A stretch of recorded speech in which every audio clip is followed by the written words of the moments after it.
بسم اللہ الرحمن الرحیم۔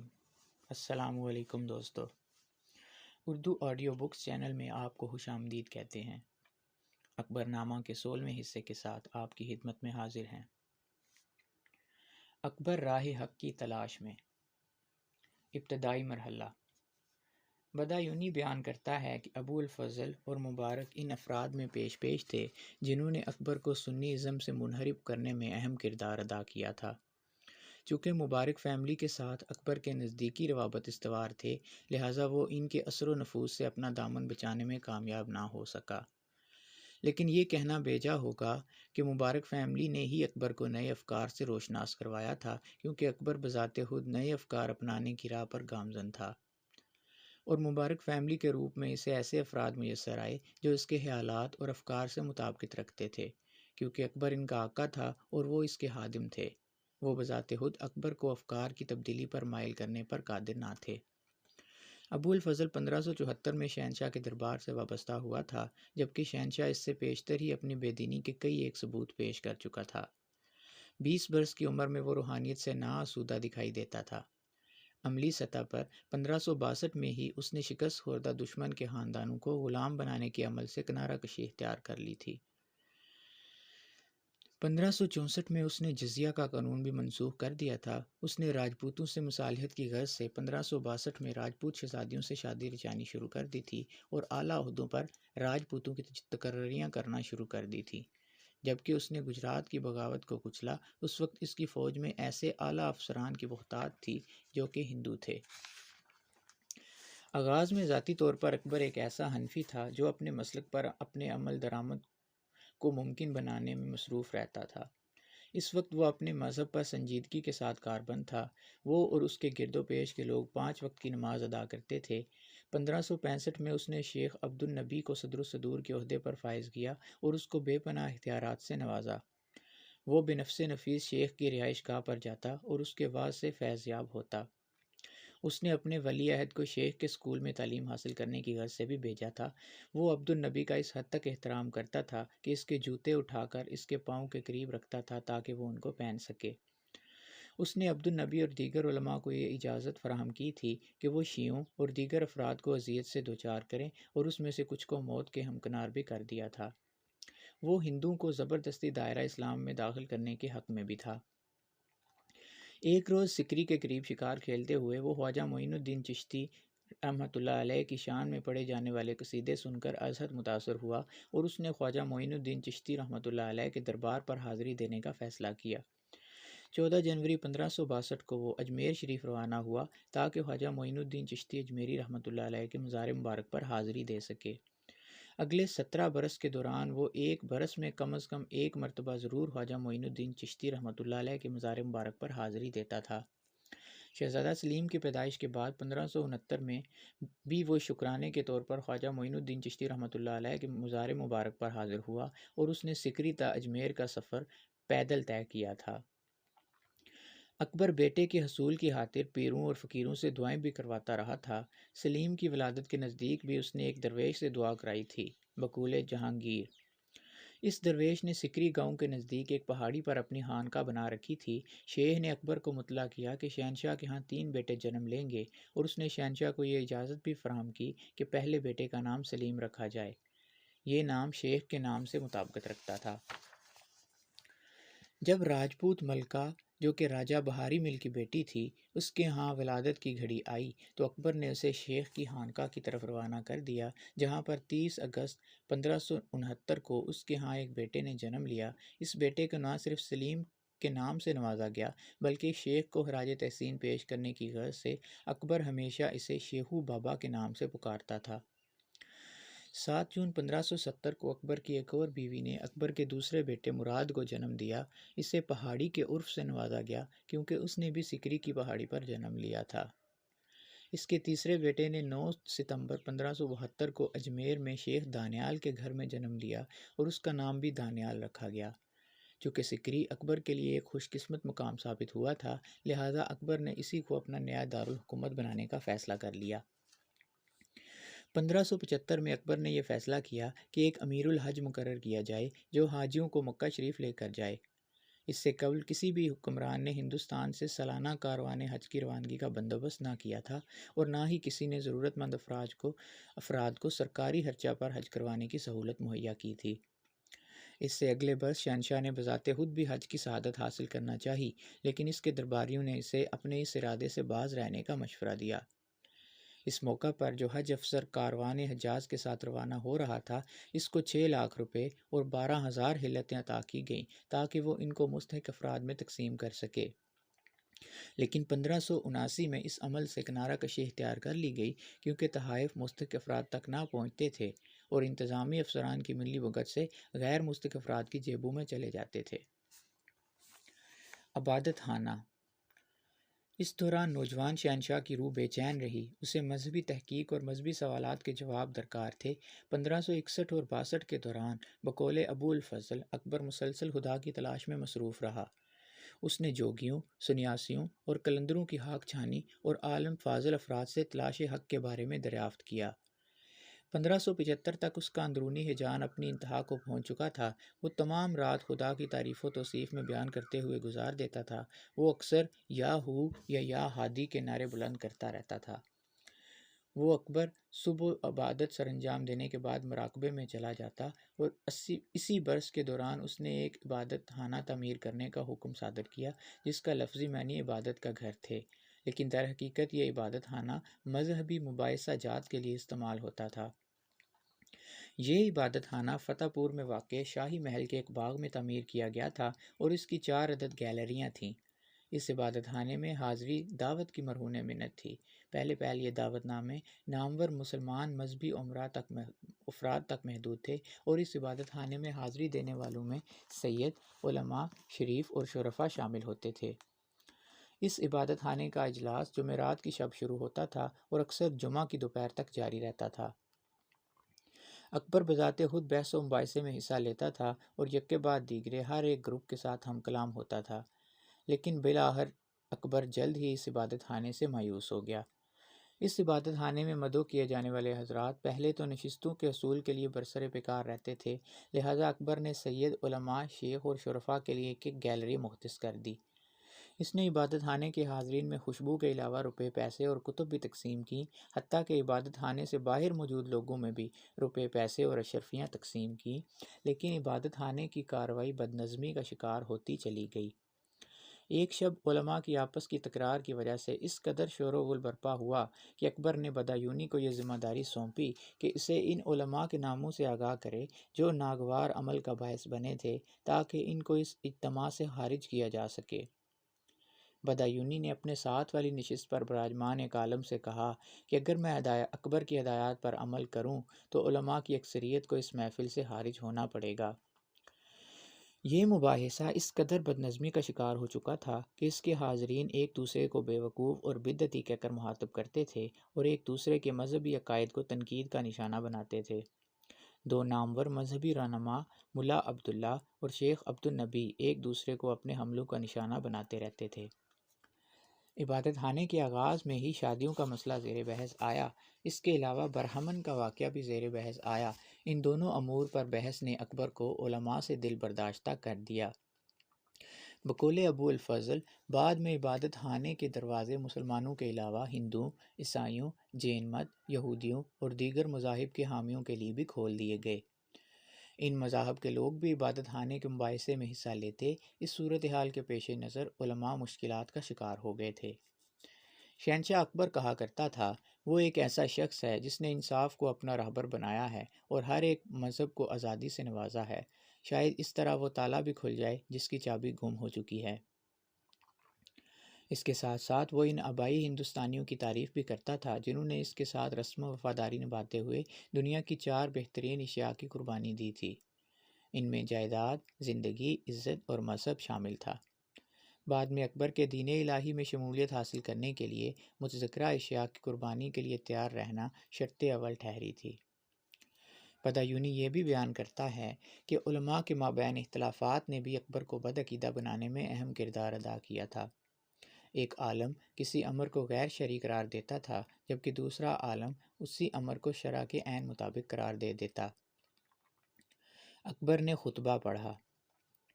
1579 میں عید میلاد النبی صلی اللہ علیہ وآلہ وسلم کے موقع پر اکبر کو یہ باور کرایا گیا کہ اس کے کچھ آباء و اجداد جن میں تیمور بھی شامل تھا، حضور نبی کریم صلی اللہ علیہ وآلہ وسلم اور خلفائے راشدین کے نقش قدم پر چلتے ہوئے خطبہ پڑھتے تھے، لہٰذا اکبر کو بھی اس رسم کو نبھاتے ہوئے خطبہ پڑھنا چاہیے۔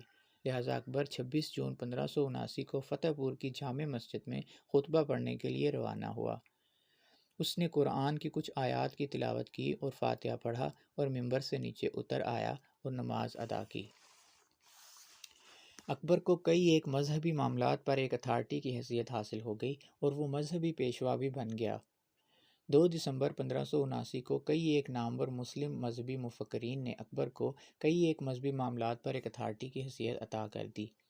یہ دستاویز شیخ مبارک کی تحریک پر منظر عام پر آئی۔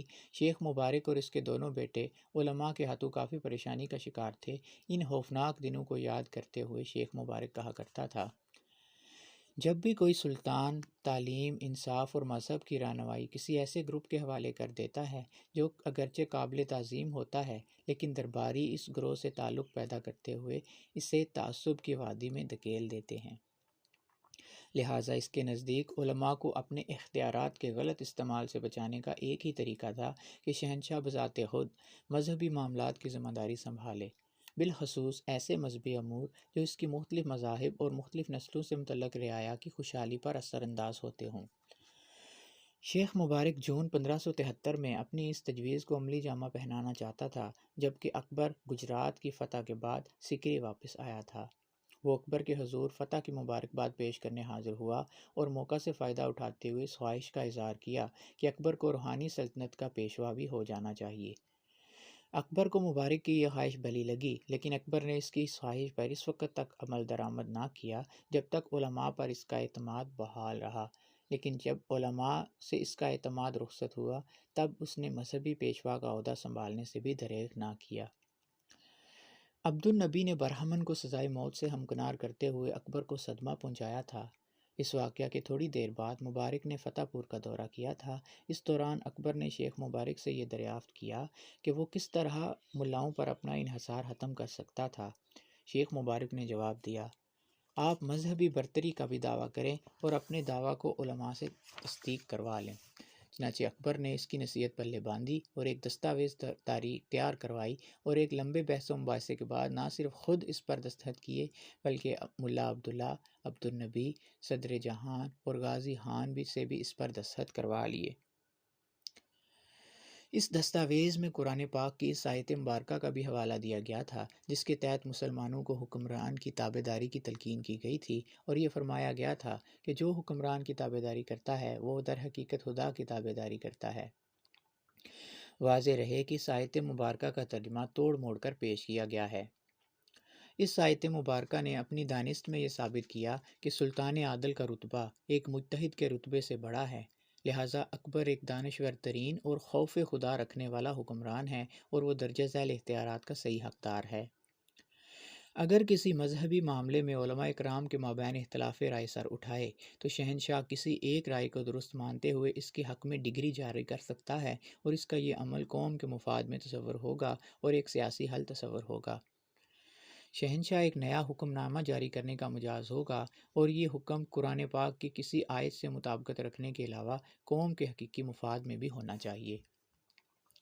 بادایونی ایک صفحے پر یہ بیان کرتا ہے کہ کچھ حضرات نے اس دستاویز پر اپنی رضامندی ثبت کی تھی، جبکہ کچھ حضرات نے اپنی رضامندی کے برخلاف اس پر دستخط کیے تھے، لیکن دوسرے صفحے پر وہ یہ بیان کرتا ہے کہ محض شیخ مبارک نے ہی اس دستاویز پر اپنی رضامندی سے دستخط کیے تھے۔ در حقیقت یہ دستاویز ان حدود کا تعین کرتی تھی جن کے اندر رہتے ہوئے شہنشاہ اپنی منمانی کر سکتا تھا۔ جب علماء کسی مذہبی مسئلے پر آپس میں اختلاف رائے رکھتے ہوں تب اکبر ان کی رائے سے مختلف رائے پیش کرنے کا مجاز نہ تھا۔ وہ اس امر کا مجاز تھا کہ جو رائے جات مختلف علماء نے پیش کی تھیں ان میں سے کسی ایک رائے کا انتخاب کرتے ہوئے اسے مبنی برحق قرار دے، اور اگر وہ آزادانہ طور پر ڈگری جاری کرنے کا متمنی ہو تو اس کو قرآن کی کسی آیت سے مطابقت رکھنا ضروری تھا۔ دینداروں کے ساتھ رسہ کشی۔ دیندار عناصر غم و غصے کا شکار تھے۔ شہنشاہ پر تنقید کرنے والے اس پر مختلف اقسام کے الزامات کرتے تھے۔ کوئی کہتا تھا وہ ہندو تھا، کوئی کہتا تھا وہ شیعہ تھا، کوئی کہتا تھا اس نے اسلام کو مسخ کر کے رکھ دیا تھا، کوئی کہتا تھا وہ پیغمبر بن بیٹھا تھا، کوئی کہتا تھا اس نے خدائی کا دعویٰ کر دیا تھا۔ اکبر کے اجمیر شریف کے سالانہ دورے کا وقت آن پہنچا تھا۔ اکبر اس شک و شبہ میں مبتلا تھا کہ ایک بادشاہ کو ایک ایسا سفر کرنا چاہیے جو اس کی عوام کے مفاد میں نہ ہو، لیکن بالآخر اس نے اپنی روانگی کا فیصلہ کر لیا اور 8 ستمبر 1579 کو اجمیر شریف جانے کے لیے روانہ ہو گیا۔ خواجہ معین الدین چشتی رحمۃ اللہ علیہ کے مزار مبارک کی یہ اس کی آخری زیارت تھی۔ تھوڑے ہی عرصے بعد اکبر نے ایسے مخالف علماء سے جان چھڑانے کی تدبیر سوچی جو کافی زیادہ اثر و رسوخ رکھتے تھے، ملا عبداللہ اور عبد النبی۔ اکبر نے ان کو یہ حکم صادر کیا کہ وہ مکہ شریف روانہ ہو جائیں، اسی مقدس مقام پر رہائش اختیار کریں۔ جنوری 1580 میں اکبر کی رعایا کے لا دینی عناصر جو فوجی اور دیگر اصلاحات سے متاثر ہوئے تھے اور دین پسند علماء جو اس کے مذہبی رویے اور مذہبی پالیسیوں سے اختلاف رکھتے تھے باہم متحد ہو گئے اور آمادہ بغاوت ہو گئے۔ یہ وہی بغاوت تھی جس کا تذکرہ زیر نظر کتاب کے باب نمبر 2 میں پیش کیا جا چکا ہے۔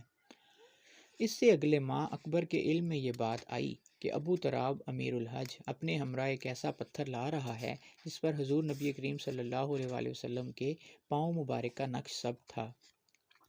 اکبر نے ابو تراب کو حکم دیا کہ وہ دارالحکومت سے 4 کوس کے فاصلے پر رک جائے اور بذات خود سرکاری اہلکاروں اور عالم فاضل افراد کے ایک وفد کے ہمراہ دارالحکومت سے 4 کوس کے فاصلے پر اس جگہ جا پہنچا جہاں پر ابو تراب اس کے حکم کے تحت رکا ہوا تھا۔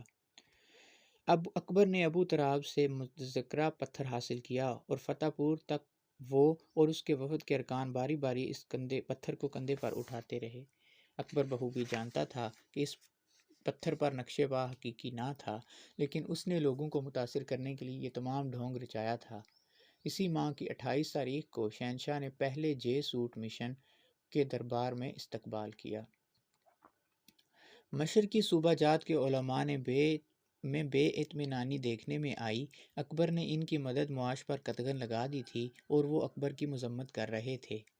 ان میں سے ایک عالم ملا محمد یزدی جو جون پور کے صدر کے عہدے پر فائز تھا، اس نے یہ فتویٰ جاری کیا کہ دینداروں اور ایمانداروں پر یہ فرض ہو چکا تھا کہ وہ اکبر کے خلاف ہتھیار اٹھا لیں۔ قاضی یعقوب نے شادیوں کے ضمن میں سر انجام دیے جانے والے مباحثے کے دوران اکبر کی من مرضی کے خلاف جو کردار سر انجام دیا تھا، اس کی پاداش میں اسے بنگال بھیج دیا گیا تھا۔ وہ بھی اس بغاوت اور سرکشی میں شامل ہو گیا۔ اکبر کی نظر میں یہ علماء غداری کے مرتکب پائے گئے اور اکبر ان کے ساتھ انہی خطوط پر نمٹنا چاہتا تھا۔ بقول بدایونی ملا محمد یزدی اور ایک اور باغی افسر معیز الملک کو دارالحکومت طلب کیا گیا، لیکن راستے میں ہی ان کی کشتی ڈبو دی گئی۔ قاضی یعقوب کے ساتھ بھی انہی حدود پر کارروائی کی گئی۔ لاہور کے علماء نے اگرچہ ایسی کوئی کارروائی نہ کی تھی جس کو غداری تصور کیا جاتا، لیکن اس کے باوجود بھی اکبر نے انہیں دور دراز کے مقامات پر منتشر کر دیا۔ یہ اقدام اس نے ایک حفاظتی تدبیر کے طور پر سر انجام دیا تھا۔ یہ وہی موقع تھا جبکہ اکبر کے ذہن میں دین الہی رائج کرنے کا خیال آیا۔ وہ 8 فروری 1581 کو دارالحکومت سے کابل کی طرف روانہ ہوا۔ وہ حاکم کی سرزنش کے لیے کابل روانہ ہو رہا تھا۔ اس کی روانگی سے پیشتر اس کے درباریوں نے اس کے خواریوں کے طور پر یہ عہد کیا کہ وہ تخت کے وفادار رہیں گے اور شہنشاہ کے لیے جان، مال، عزت و آبرو اور مذہب کی قربانی پیش کرنے کے لیے ہر لمحہ تیار رہیں گے۔ کابل کے سفر کے دوران اسے ایک اور حواری میسر آ گیا۔ اس کا نام فتح دوست تھا۔ یہ شخص اکثر ابو الفضل سے یہ درخواست کرتا رہتا تھا کہ اسے بھی اکبر کے حواریوں میں شمولیت کا موقع عطا کیا جائے، لیکن ابو الفضل اس کو ٹالتا رہتا تھا کیونکہ وہ اس کی سنجیدگی کے بارے میں شک و شبہ میں مبتلا تھا۔ جب اکبر دریائے سندھ کے کنارے اپنے کیمپ میں مقیم تھا، فتح دوست نے اس وقت بھی اپنی خواہش کا اظہار کیا۔ اکبر کو جب اس کی خواہش کا علم ہوا تو اس نے اس کی خواہش پوری کر دی۔ اکبر کے خلاف بغاوت کی خبر موصول ہونے پر ملا عبداللہ اور شیخ عبد النبی، جن کو زندگی بھر کے لیے مکہ بدر کر دیا گیا تھا، وہ بھی 1582 میں ہندوستان واپس لوٹ آئے تاکہ وہ اپنے سابقہ عہدے دوبارہ حاصل کر سکیں۔ ان کے گجرات پہنچنے تک اکبر حاکم کا حملہ ناکام بنا چکا تھا۔ ان دونوں کی گرفتاری کا حکم صادر کر دیا گیا۔ ملا عبداللہ جو کہ اب بوڑھا ہو چکا تھا اور وہ احمد آباد میں طبی موت مر گیا، بیشتر اس کے کہ اس کو فتح پور لایا جاتا۔ عبدالنبی کو اکبر کے روبرو پیش کر دیا گیا۔ وہ اکبر کے ساتھ گستاخانہ طور پر پیش آیا، جس کی وجہ سے اکبر کو اتنا غصہ آیا کہ اس نے شیخ کے منہ پر تماچا دے مارا۔ ایک شب لوگوں کا ایک ہجوم اس جگہ آن وارد ہوا جس جگہ شیخ کو زیر نگرانی رکھا گیا تھا، اور اس کا گلا دبا کر اسے ہلاک کر دیا گیا۔ دوستو، اکبر نامہ کا 16واں حصہ یہاں پر ختم ہوتا ہے۔ 17ویں حصے کے ساتھ جلد آپ کی خدمت میں حاضر ہوں گے۔ تب تک کے لیے اجازت دیجیے۔ اللہ حافظ۔